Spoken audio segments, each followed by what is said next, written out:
সবাইকে জয় যিশু।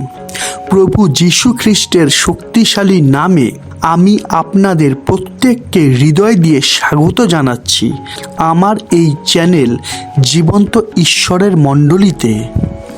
একমাত্র ঈশ্বরেরই গৌরব হোক, আমেন।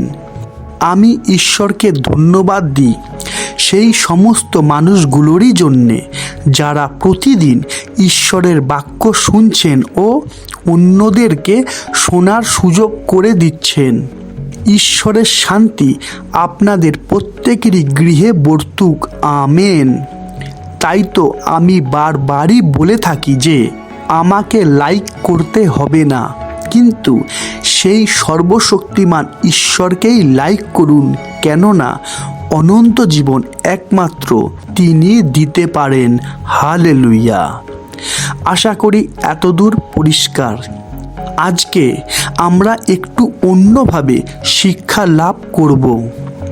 তাই তো আমি আজকের টপিকের নাম রেখেছি বাক্য যোগ আত্মা সমান সমান ফল। আমি আবারও বলছি, আজকের বিষয় বাক্য যোগ আত্মা সমান সমান ফল। দেখুন, ভালো করে বুঝবেন। আমরা আমাদের জমিতে গাছ লাগাই এই ভেবে যে গাছটা একদিন ফল দেবে, তাই না? ঠিক সেইভাবেই ঈশ্বরও চান যেন তার মনোনীত প্রত্যেকটা সন্তানদের মধ্যে ফল দেখা যায়, যেমন লেখা আছে। আমরা দেখি যোহন 15:16, তোমরা যে আমাকে মনোনীত করিয়াছ এমন নয়, কিন্তু আমি তোমাদিগকে মনোনীত করিয়াছি, আর আমি তোমাদিগকে নিযুক্ত করিয়াছি যেন তোমরা গিয়া ফলবান হও এবং তোমাদের ফল যেন থাকে। আশা করি পরিষ্কার। তাহলে একটু ভেবে দেখুন, আমরা যদি কোনো গাছ লাগাই, তার পিছনে খরচ ও যত্ন করি, তবুও সেই গাছে যদি ফল উৎপন্ন না হয়, তাহলে তো আমরা সেই গাছ কেটে ফেলব, তাই না? আমাদের ক্ষেত্রেও কিন্তু ঠিক তাই প্রযোজ্য। হ্যাঁ, ঠিকই শুনেছেন, আমাদের ক্ষেত্রেও কিন্তু ঠিক তাই প্রযোজ্য, যেমন লেখা আছে। আমরা দেখি যোহন 15:1-2 আমি প্রকৃত দ্রাক্ষালতা এবং আমার পিতা কৃষক। আমাতে স্থিত যে কোনো শাখায় ফল না ধরে তাহা তিনি কাটিয়া ফেলিয়া দেন। দেখুন, বিশ্বাস না করলেও এটাই সত্য। তাই আসুন আমরা বিষয়টার গভীরে প্রবেশ করি। তাই হোক, আমেন। আমরা দেখি মথি 13:38, ক্ষেত্র জগৎ। আমি আবারও পড়ছি, ক্ষেত্র জগৎ অর্থাৎ চাষের জমি হচ্ছে এই পৃথিবী। আমরা দেখি মথি 13:37, তিনি উত্তর করিয়া কহিলেন, যিনি ভালো বীজ বপন করেন তিনি মনুষ্যপুত্র। অর্থাৎ ভালো চাষি হচ্ছেন প্রভু যীশু। আমরা দেখি লুক 8:11, দৃষ্টান্তটি এই, সেই বীজ ঈশ্বরের বাক্য। অর্থাৎ চাষের বীজ হচ্ছে ঈশ্বরের বাক্য, মানে প্রত্যেকটা মানুষই এই চাষের জমিতে অর্থাৎ এই পৃথিবীতে আছে। প্রত্যেকটা মানুষই সেই ভালো চাষিকে অর্থাৎ প্রভু যীশুকে জানে, কেননা প্রভু যীশুই আমাদের জন্য কষ্ট ভোগ করে ক্রুশে মৃত্যুবরণ করেছেন, আমাদেরকে সত্যের শিক্ষায় শিক্ষিত করেছেন। তাই তো আমাদের প্রত্যেকেরই ঘরে বীজ অর্থাৎ ঈশ্বরের বাক্য আছে, তাই না? কিন্তু প্রত্যেকটা মানুষের জীবনে ঈশ্বর ফল দেখতে পান না, কেননা সবাই বিশ্বাসী নয়, সবাই ঈশ্বরের বাক্যে নির্ভরশীল নয়, সবাই ঈশ্বরে আসক্ত নয়। তাই তো ঈশ্বরের দয়া ও অনুগ্রহ সবাই পায় না, যা দৃষ্টান্ত রূপে সবাই ফল উৎপন্ন করতে পারে না। তাই আজকের শিক্ষার দ্বারা আমরা জানতে পারবো যে কিভাবে আমাদের জীবনে ফল উৎপন্ন হবে। আমি আজকের টপিকের নাম রেখেছি বাক্য যোগ আত্মা সমান সমান ফল, তাই না? কেননা বাক্য আমাদের প্রত্যেকেরই কাছে আছে, কিন্তু আমরা প্রত্যেকে সেই বাক্যে নির্ভর করতে পারি না।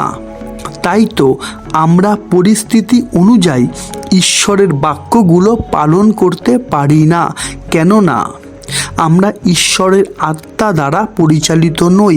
হ্যাঁ, এটাই সত্যি যে সবাই ঈশ্বরের আত্মা দ্বারা পরিচালিত হয় না। কেননা ঈশ্বরের আত্মা শুধুমাত্র তাকেই পরিচালনা করে যে ঈশ্বরের একটা বাক্যকে বিশ্বাস করে তা ধৈর্যপূর্বক পালন করে। যেমন লেখা আছে, আমরা দেখি যোহন 14:15-17 পদ, তোমরা যদি আমাকে প্রেম করো তবে আমার আজ্ঞা সকল পালন করিবে, আর আমি পিতার নিকটে নিবেদন করিব, এবং তিনি আর এক সহায় তোমাদিগকে দিবেন, যেন তিনি চিরকাল তোমাদের সঙ্গে থাকেন। তিনি সত্যের আত্মা। জগৎ তাহাকে গ্রহণ করিতে পারে না, কেননা সে তাহাকে দেখে না, তাহাকে জানেও না। তোমরা তাহাকে জানো, কারণ তিনি তোমাদের নিকটে অবস্থিতি করেন ও তোমাদের অন্তরে থাকিবেন। তাহলে বোঝা যাচ্ছে তো যে কেন আমি আজকের টপিকের নাম রেখেছি যে বাক্য যোগ আত্মা সমান সমান ফল। কেননা আজকের দিনে ঈশ্বরের বাক্য সবার কাছে থাকলেও ঈশ্বরের আত্মা কিন্তু সবার কাছে নেই, কারণ একটাই, আর তা হলো ঈশ্বরের বাক্যকে অগ্রাহ্য করা। তাই তো আজ প্রচুর মানুষের জীবনে ফল দেখা যায় না। আমরা দেখি সকরীয় 4:6 পদ, তখন তিনি উত্তর করিয়া আমাকে কহিলেন, এ সরুব্বাবিলের প্রতি সদাপ্রভুর বাক্য, পরাক্রম দ্বারা নয়, বল দ্বারাও নয়, কিন্তু আমার আত্মা দ্বারা, ইহা বাহিনীগণের সদাপ্রভু বলেন। আমরা দেখি 1 করন্থীয় 2:4-5 পদ, আর আমার বাক্য ও আমার প্রচার জ্ঞানের প্ররোচক বাক্যযুক্ত ছিল না, বরং আত্মার ও পরাক্রমের প্রদর্শনযুক্ত ছিল, যেন তোমাদের বিশ্বাস মনুষ্যদের জ্ঞানযুক্ত না হইয়া ঈশ্বরের পরাক্রমযুক্ত হয়। হালেলুয়া। অর্থাৎ দেখলে হবে না যে কে কি করছে বা কে কি বলছে, কিন্তু দেখতে হবে যে ঈশ্বর তার বাক্যের দ্বারা আমাদের কি বলছেন। কেননা ঈশ্বরের বাক্য আর ঈশ্বরের আত্মার পরিচালনার রেজাল্টই হচ্ছে ফল। আমি আবারও বলছি, ঈশ্বরের বাক্য আর ঈশ্বরের আত্মার পরিচালনার রেজাল্টই হচ্ছে ফল, যা আমার আজকের টপিক। কেননা আমরা বাইবেল অর্থাৎ ঈশ্বরের বাক্য থেকেই জানতে পেরেছি যে ঈশ্বরের বাক্য পালনের মাধ্যমেই একটা মানুষ ঈশ্বরের আত্মা পেয়ে থাকে, আর ঈশ্বরের আত্মা দ্বারা পরিচালনা হওয়া মানুষের জীবনেই ফল উৎপন্ন হয়। যার অর্থ আমরা দেখি যোহন 15:16 পদের শেষ ভাগটা, যেন তোমরা আমার নামে পিতার নিকটে যাহা কিছু যাচনা করিবে তাহা তিনি তোমাদিগকে দেন। তাহলে বোঝা যাচ্ছে তো যে কেন আজ প্রচুর মানুষই তাদের প্রার্থনার উত্তর পায় না। কারণ তাদের মধ্যে ঈশ্বরের আত্মা নেই, আর ঈশ্বরের আত্মা তাদের মধ্যেই নেই, কারণ তারা ঈশ্বরের বাক্যকে গ্রাহ্য করে না। আমরা দেখি যোহন 4:24, ঈশ্বর আত্মা, আর যাহারা তাহার ভজনা করে তাহাদিগকে আত্মায় ও সত্যে ভজনা করিতে হইবে। কি লেখা আছে? আত্মায় ও সত্যে ভজনা, তাই না? এর অর্থ কি? আত্মায় ও সত্যে ভজনা মানে ঈশ্বরের বাক্যের পরামর্শে 24 ঘন্টায় জীবনযাপন করা মানুষের জীবনেই ফল উৎপন্ন হবে, ও এই ধরনের মানুষদেরকেই ঈশ্বর খুঁজছেন।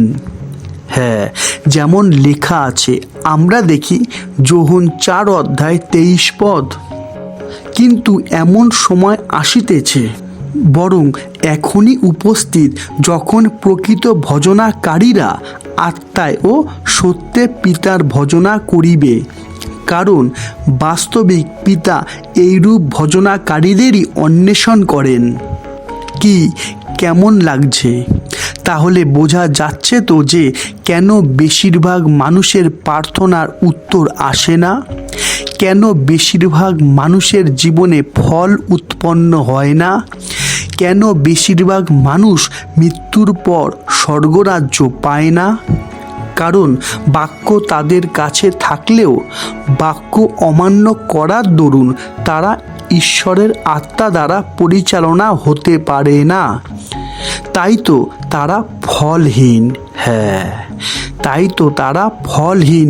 কিন্তু ধন্য তারা যারা বুঝেছে আজকের এই শিক্ষা যে বাক্য যোগ আত্মা সমান সমান ফল। কেননা লেখা আছে, আমরা দেখি মথি 5:3, ধন্য যাহারা আত্মাতে দিনহীন, কারণ স্বর্গরাজ্য তাহাদেরই। হালেলুয়া। ঈশ্বর প্রত্যেককে পরিবর্তন করুন ও চেতনা প্রদান করুন। আমেন। প্রভু যীশু খ্রিস্টের অনুগ্রহ তোমাদের সকলের সহবর্তী হোক। আমেন। আসুন আমরা প্রার্থনা করে আজকের অনুষ্ঠানটা শেষ করি। প্রভু, তোমায় ধন্যবাদ দিই, কেননা তুমি প্রতিনিয়ত তোমার বাক্যের দ্বারা আমাদের চেতনা দিচ্ছ, পরামর্শ দিচ্ছ, অনুযোগ করছো, শাসন করছো। তাই তো তোমায় ধন্যবাদ প্রভু গো। আমরা জেনেছি কিভাবে আমাদের জীবনে ফল উৎপন্ন হবে। তাই তুমি আমাদের প্রত্যেককে সাহায্য করো, যেন আমরা তোমার একটা বাক্য পালনের দ্বারা, তোমার আত্মা দ্বারা পরিচালনা হওয়ার মাধ্যমে আমাদের জীবনে ফল উৎপন্ন করতে পারি, যা তোমারই ইচ্ছা। তাই আমাদের প্রার্থনা প্রভু গো, তোমারই ইচ্ছা তোমার এই মণ্ডলীর মধ্যে, তোমার এই মণ্ডলীর প্রত্যেকটা সদস্যদের মধ্যে সিদ্ধ হোক। এই প্রার্থনা আমি খ্রিস্ট যিশুর নামে চাইলাম। আমেন। আজ এতটাই। আবার দেখা হবে ঈশ্বরের জীবন্ত বাণীর নতুন কোনো শিক্ষা নিয়ে। ততক্ষণ সবাইকে জয় যিশু, জয় যিশু, জয় যিশু।